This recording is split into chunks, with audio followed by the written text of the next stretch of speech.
우리 아동부하고 중고등부가 같이 있어서 추수감사주일 이야기를 조금만 하고 가려고 합니다. 청교도들이 박해를 피해서 미국으로 갔다, 이 정도 우리가 알고 있는 거죠. 그리고 청교도들이 미국에서 이제 농사를 지어가지고 감사드린 것이 추수감사절이다 이러는데, 참 오래된 얘기예요. 1559년 또는 1600년 이때 얘기니까. 이게 이제 영국이라고 하는 그 종교가 성공회라는 게 있잖아요. 엘리자베스 1세 때 모든 종파는 국교회로 들어오도록 통일령을 내립니다. 그러니까 장로교라고 할까요, 깔뱅을 따르거나 하는 여러 가지 이제 우리 기독교 안에도 여러 교단이 있었는데 전부 다 성공회라고 하는 그 국교에다가 딱 들어오게 하니까 이 사람들이, 싫어하는 사람들은 이제 자유를 찾아서 떠나겠다 이렇게 된 거죠. 여러 가지로 그 안에 갈등이 있어가지고 3년 동안이나 준비했던 사람들이 이제 배를 준비해가지고 런던의 버지니아 회사에 사원으로 들어가서 7년 동안 일도 하고, 그래서 메이플라워호라고 들어봤죠? 메이플라워호를 타고 이제 오는 거예요. 1620년에 정말 우리가 뭐 상상하기도 힘든 세월이죠. 180톤 배에 102명이 타서 65일 동안 항해를 했다. 그래가지고 그 신대륙 프리무스에 도착을 하는 거죠. 풍랑도 있었고 식량난도 있었고 겨울에 도착을 했어요. 그러니까 아무것도 없는 거예요. 그래서 44명이 죽어요. 102명 중에 44명이 죽고 아이들이 더 많이 죽었죠. 그리고 그래도 감사한 게, 원래 그 미국의 아메리카 땅에 살고 있었던 인디언들과 화친을 맺어가지고 옥수수 심는 것도 배우고, 그리고 딱 1년 후에 1621년 10월에 거두어들인 곡식을 바치면서 감사제를 하나님께 드린 거예요. 이게 추수감사주일의 유래입니다. 신대륙으로 건너간 청교도들이 농사 지은 것을 바친 이유는 오직 하나, 모든 영광은 하나님에게 돌렸다, 그런 말이에요. 자신들이 이루어낸 건데 정말 이루 말로 할 수 없는 고생을 해가지고 이만큼 지금 만들어낸 건데, 그리고 우리가 신앙의 자유를 찾아왔고 우리가 이 신대륙에서 새로운 생활을 한다고 하지만 우리가 한 것이 아니고 하나님께서 해주셨다. 하나님이 도와주셨다. 우리는 할 수 있다, 우리는 해냈다, 하면 된다, 이런 게 아니에요. 하나님이 함께 하셨다. 이 모든 일을 가능케 하신 분은 하나님이시다. 그 하나님에게 감사한 것이 추수감사주일이에요. 정말 여러분, 우리 기독교 신앙은 감사예요. 한센병, 누가복음 17장에 나타나는 예수님을 찾아온 10명의 나병 환자, 한센병 환자들이 있었어요. 예수님 앞에 우리 병을 낫게 해주세요 라고 해가지고 예수님께서 제사장에게 가서 법대로, 율법대로 그 나병은 나았다는 것은 제사장에게 보여줘야 되니까, 이제 너희들 병이 나을 거니까 제사장에게로 가라 했는데 가다가 보니까 병이 다 나아버린 거예요. 그런데 예수님에게로 와가지고 감사했던 사람은 한 명뿐이었어요. 10명이 다 낫지 않았느냐? 근데 이렇게 돌아와서 감사하는 일은 한 사람밖에 없느냐? 예수님이 그렇게 말씀하셨다니까요. 감사가 할 것 같은데 안 하는 거예요. 이미 얻어버리고 내가 누려버리고 아쉽고 힘들었는데 이루어져 버리면 그 순간에는 감사를 놓쳐버리는 게 우리의 모습이더라. 항상 우리는 이 감사를 놓쳐서는 안 되겠다 하는 거죠. 근데 힘들어요. 몸도 아파요. 여러분, 엄마 아빠들 막 아프다 그러죠.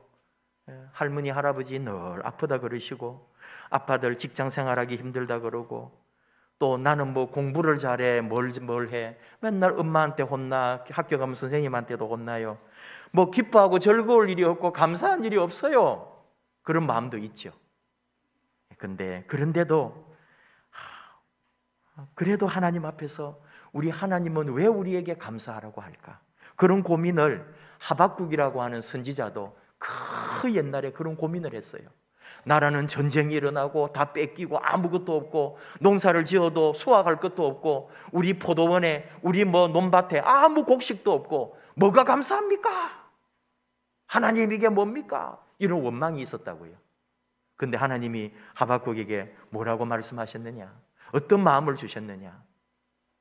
우리 집 외양간에 소가 없어도, 우리 집 우리의 양이 없어도, 내 밭에 내 논에 수확할 곡식이 없어도 나는 우리 하나님 한 분만으로 만족합니다. 그렇게 고백을 했다니까요. 하나님만 계시면 나는 안심이에요. 뭐 먹을 것도 좀 없고, 공부 좀 못하면 어때요? 맨날 살찐다고 혼나면 좀 어때요? 우리 예수님이 계시고 우리 하나님이 나를 사랑하시네요. 나는 그것만으로도 감사합니다. 이게 우리 예수님 믿는 삶이에요. 복 있는 사람은 누구냐? 세상의 악한 사람의 꾀를 따르지 않고, 죄 짓는 사람 따라가지 않고, 교만한 사람들 자리에 앉지 않고, 하나님 말씀을 기뻐하고 하나님 말씀을 묵상하고 하나님의 말씀을 따라 살려고 하는 그 사람이 복되다. 그게 여러분 우리 감사하는 이유입니다. 지금 세상은 너무 시끄러워요. 막 러시아 우크라이나 전쟁해요. 우리나라도 정치적으로 경제적으로도 다 위기와 어려움이 있어요. 엄마 아빠들 직장 생활하는 거 보면, 회사 다니고 사업하는 거 보면 여러분도 아마 우리 집은 왜 이렇게 힘들고 엄마 아빠는 저렇게 급하고 바쁘고 수고하고 맨날 아프다 그러고 그럴까?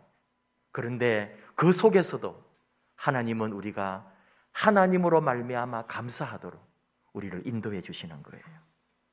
오늘 우리에게 주신 말씀은 이삭에 대한 말씀이에요. 우리 친구들도 많이 들어본 말씀일 겁니다. 이삭이 그의 아내 리브가를 만나는 장면이에요. 리브가를 만날 때 어떻게 했느냐? 이삭이 저물 때에, 해가 질 때에, 으스름하게 저녁 때에 들판에 나가서 기도하다가 이제 종이 저 멀리서 그의 아내가 될 사람, 신부가 될 사람을 데리고 온 거예요. 그때 만나는 거예요. 언제? 들에 나가 기도하다가. 하나님 앞에 기도하고 있을 때 하나님께서 영원히 함께할 사랑할 아내를 딱 짝을 지어주시는 거예요. 무슨 얘기예요? 오늘만 나가서 기도했을까요? 오늘 오는 줄도 사실 몰랐어요.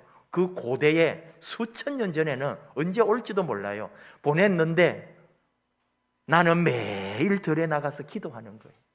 그 기도하고 있을 때 하나님이 너무나 아름다운 소원들 이루어 주시더라. 매일 기도하고 있을 때. 여러분 성경을 안 덮으셨죠?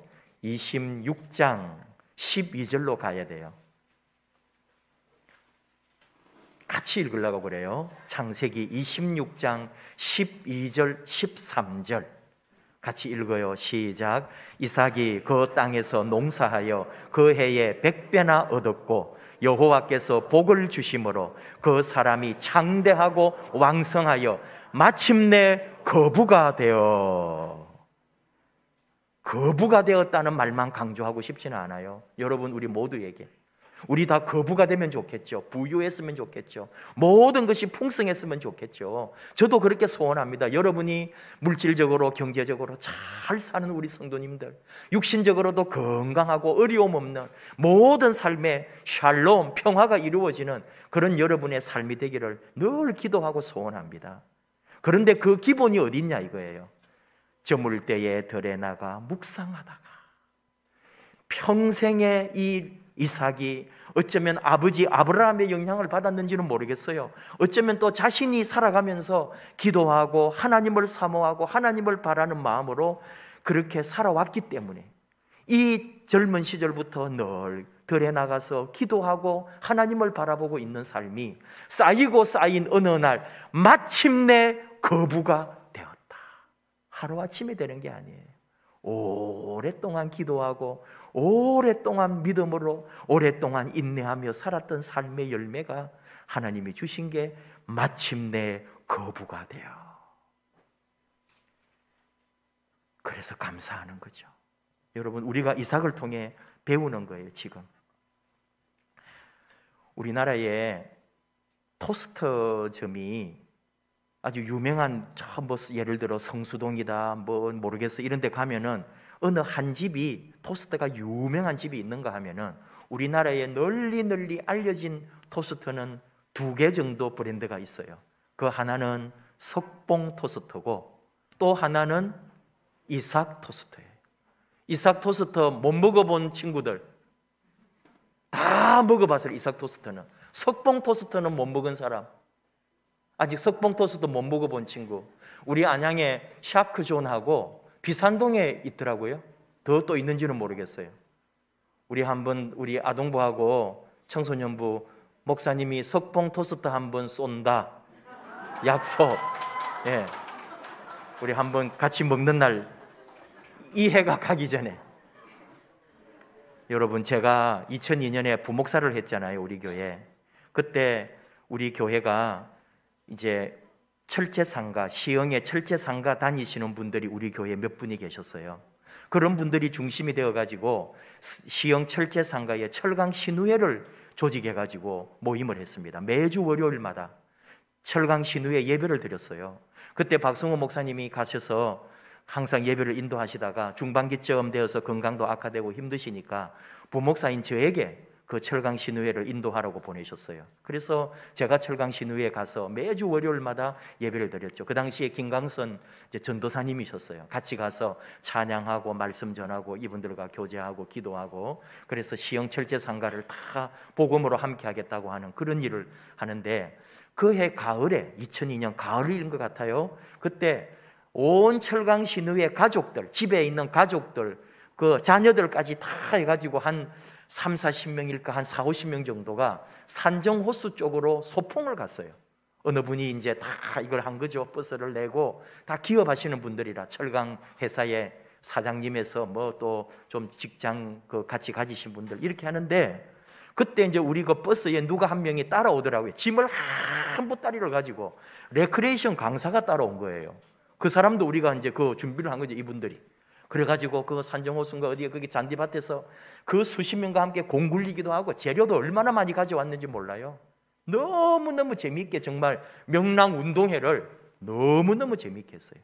그리고 또 그분이 마지막에는 아이들이 있는 걸 생각해가지고 인형극을 준비해 와가지고 자기가 무대 인형극 다 만들어가지고 우리 교회 학교에 여름 성경학교 같은 거 할 때 인형극 오시는 것처럼 똑같이 막 그런 인형극을 혼자서 1인 몇 역을 하면서 너무너무 잘하는 거예요. 그 사람이 누구냐? 김석봉 씨였어요. 자기가 진행을 하다가 한 번 말하는 게 있어요. 제가 오늘 아침에도 토스트를 팔다가 왔습니다 이러는데, 우리는 모르죠, 그분이 누군지도. 물론 그때는 아직까지 이분이 우리나라에 전체로 알려지지는 않았어요. 근데 놀랍게도 이분이 무교동 코롱 빌딩 앞에서 스낵카를, 나중에는 스낵카가 됐지만 그때는 포장마차 리어카로 시작한 거예요. 그래가지고 아침마다 그 코롱 빌딩 앞에서 포장마차로 석봉 토스트를 팔았던 거예요. 근데 그게 어느 정도 유명해졌느냐? 동남아나 이 외국에 한국 여행 팜플렛에 한국에 가면은 반드시 찾아가서 먹어야 할 곳, 석봉 토스트, 코롱 빌딩 앞에 있는 거. 아침에 몇 시부터 몇 시까지 2시간만 판다. 근데 그게 불법이에요. 무허가니까. 그래서 아침에 신고 받아가지고 공무원들이 나와가지고 쫓겨나기도 하고. 근데 그게 몇 년이 지나니까 관광 상품이 됐죠. 비록 불법이지만 도리어 공무원이 나와서 모든 걸 옆에서 지켜주는 거, 도리어. 그리고 그분이 이제 가맹점을 내면서 지금 현재 전국에 300개 이상 가맹점을 가지고 있어요. 석봉 토스트가. 장로님이세요. 우리가 만났을 때는 신학을 해가지고 어디 교회 전도사님도 하고 있어요. 그리고 이런 레크레이션 강사도 하고 있었고, 정말 만능 엔터테인먼트였어요. 근데 지금은 이제 석봉 토스트 CEO로 여러분 텔레비전이나 어디 기업에 강연도 엄청나게 하고요. 신앙 간증, CBS다 어디다 두드려만 봐요. 김석봉 장로님 다 나옵니다. 그리고 베풀고 나누고, 자기가 아니까 가난을. 근데 오늘 저는 석봉 토스트보다는 이삭 토스트를 여러분과 함께 나누고 싶어요. 김하경 대표입니다. 여자분. 남편이 갑자기 아파졌고 집에 살 길은 아무것도 없어서 2평짜리 가게를 얻어서 토스트를 팔았어요. 설탕하고 그냥 이렇게 해가지고 계란 딱 후라이 해가지고 넣으면은 맛있는 그 토스트, 우리가 알고 있는 그 토스트를 팔았는데 장사가 그냥 대대했대요. 그러던 어느 날 여학생 한 명이 와가지고, 여기다가 소스를 발라 먹으면 더 좋겠다 그랬대요.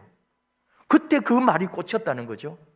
그래서 그거를 이 사람이 소스를 한번 개발해 봤다는 거예요. 이렇게도 해보고 저렇게도 해보고 소스를 개발했는데 어느 날 정말 너무나 맛있는 소스를 개발해낸 거예요. 그리고 제일 먼저 뭐 했을까요? 그 학생을 찾고 싶었대요. 너무 고마웠어. 장사가 너무 잘 되니까. 근데 그 학생을 지금까지도 못 찾은 20몇 년이 지났는데도 하나님이 보낸 천사라고 믿는데 어떻게 그 시간에 한 번, 이전에도 안 왔고 이후에도 안 왔고 지금까지도 모르는데 그날 와가지고 소스를 발라 먹으면 더 좋겠다 그 한마디가 이삭 토스트가 된 거예요. 이삭 토스트는 그 소스가 제일 유명하더라고요. 이분이 또 뭐 하느냐, 어떤 일이 있었냐, 몇 년을 했는데 돈은 좀 벌었고 장사를 했는데 자기 몸이 이제 아파져 버린 거예요. 아무것도 못할 만큼 일을 못하는 거예요. 접어버렸어요. 몇 개월 동안을. 교회에서 전도를 하러 나간 거예요. 근데 자판을 깔아놓고 남편하고 아내가 장사를 하고 있더래요. 근데 그걸 보는 순간에 마음이 너무 감동이 되고 내가 이 사람을 뭔가 도와줄까? 내가 토스트를 해가지고 내가 성공을 했는데 이 사람들도 토스트 장사를 했으면 좋겠다. 왜 그랬는지도 모르죠. 그때 이 사람이 그래서 자기가 대학가에다가 8천만 원을 남편하고 의논을 해가지고 8천만 원을 들여서 가게를 내가 토스트 가게를 차려놓고 당신들 여기 가서 토스트 가게 해보세요. 내가 이렇게 성공했고 당신들도 성공할 겁니다. 돈 하나 안 받고요. 그렇게 한번 해보라고 한 거예요. 나중에 갚아라고 했겠죠. 대박이 난 거예요. 자기가 혼자 장사할 때도 누가 자기도 가맹점 하게 해달라고 했지만 자기는 그런 욕심도 없고 할 줄도 몰랐는데 이 사람이 1호점이 돼. 이삭 토스트 1호점. 그래서 등록을 하려고 하니까 가게 이름을 해야 되는 거예요. 그 전에도 자기가 가게 분식집 가게 할 때는 무슨 이름을 했는데 세무서 가서 신고해라 그래서 아무 이름이나 그때는 적었대요. 그거는 아무 소리 다 없어졌고 가게를 안 하니까. 이 사람이 1호점이 되면서 이름을 신고를 하려는데 자기에게 딱 온 게 뭐냐? 창세기 26장 오늘 우리가 후에 읽었던 12절 13절 이삭이 그 땅에서 농사하여 그 해에 100배나 얻었고 여호와께서 복을 주심으로 그 사람이 창대하고 왕성하여 마침내 거부가 돼요. 이 말씀이 생각났고 그리고 무엇보다도 마침내 이 말에 눈물을 펑펑 쏟으면서 울었다는 거예요. 그 말이 너무 와닿아가지고 마침내 그 숱한 시간과 세월, 아픔과 눈물을 다 쏟아내는 그 고통스러운 시간이 지나서 마침내 거부가 되었다는 거죠. 하루아침에 되는 건 없어요. 저는 그 답이 어디 있느냐? 이삭이 저물대에 들에 나가 묵상하다가 그것이 쌓여서 마침내 거부가 되는 거지. 오늘 우리가 추수감사주일에 이렇게 감사하고 뭘 하자 이럴 때에 여러분 그냥 얻은 복은 감사 모릅니다. 주식이 올라서 감사하는 사람 없어요. 아파트 값이 갑자기 뛰어 올랐다고 감사하는 사람 없어요. 그건 도리어 더 불안해요. 잘 되어도 불안해요. 지금 그 불안이 현실로 나타나기도 해요. 그런 거 아니잖아요. 내가 밑바닥에서부터 쌓아 올라온 그것만이 영원한 거예요. 그게 진짜예요. 감사한 일이에요. 우리 신앙도 마찬가지고. 자, 다른 그 시간이 또 너무 가니까 정리를 해봅니다. 우리는 이삭을 통해 배우는 거예요.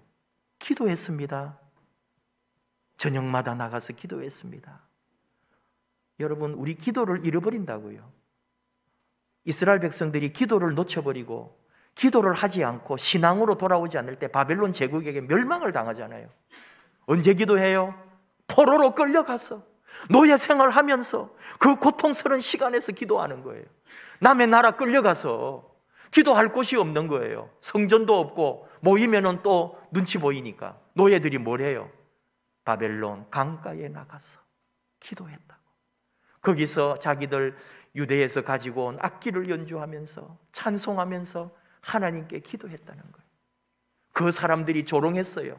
얕보고 아이고 이 노예들 너희들 거기서 뭐하냐? 아이고 노래 한번 불러봐 들어보자 이러면서 이스라엘 그 포로로 끌려온 유대인들을 조롱하면서 그 악기를 툭툭 건드리면서 버드나무의 가지에 걸어놓은 악기를 던지면서 연주 한번 해보라고 너희들, 이런 조롱을 받으면서 눈물로 찬양을 했다니까요. 그 기도가 쌓이고 그 눈물의 찬송이 쌓여서 70년 후에 하나님의 약속대로 다시 고국으로 돌아가는 거예요. 하루아침에 되지는 않아요. 그래서 감격이었죠. 돌아오는 날 춤을 추며 기뻐하며 고국의 예루살렘으로 돌아오는 거예요. 그 영광이 있는 거죠. 마침내 거부가 돼요. 우리 기도가 쌓이고 우리 믿음이 쌓이고 우리 신앙이 쌓여서 여기까지. 이삭은 그런 삶을 살아요. 뒤에 나오는 그 바벨론 사람들하고 우물 때문에 계속, 블레셋 사람들하고 우물 때문에 계속 싸우고, 내가 우물 파놓으면 또 메꾸고 못하게 하고, 그걸 시기하고 질투하면서 얼마나 이삭을 괴롭히는지 몰라요. 그런데 그 이삭은 다 그걸 받아들이고 가잖아요. 그것도 마지막에 결국은 마침내 이들과 화목하게 되고, 그리고 하나님은 도리어 이삭에게 더 큰 복을 주시는 거예요. 그의 온유함, 하나님에게 온전히 맡김, 여기서 감사가 나오더라. 하나님이 함께 하시는 거예요. 오늘 우리 추수감사주일 여러분, 다 상황이 있고 어려움도 있고 감사할 것이 없을지도 모르겠어요. 그러나 우리 하나님 때문에 감사하고, 지금도 내가 그 어려움 속에 기도하고 주님을 바라보고 주님을 신뢰하고 주님만 의지하고 주님을 기다린다면 반드시 하나님께서 우리에게 마침내 우리의 기도와 우리의 삶의 아름다운 일들이 이루어지는 역사가 있게 하실 겁니다. 우리는 이것을 믿습니다. 기도하십시다. 하나님 아버지, 감사합니다. 이삭을 통하여 오늘 이 시대에 또 하나님의 아름다운 이삭과 같은 하나님의 종들이 되기를 원하는 우리들에게 주시는 말씀을 듣습니다.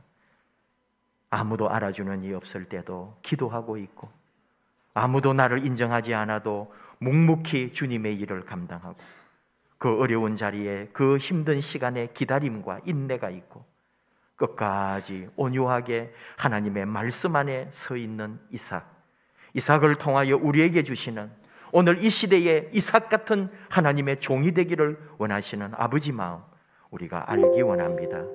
우리 아버지 함께 하시고, 아버지 은혜, 아버지 사랑으로 언제나 영원히 우리와 함께하여 주시옵소서.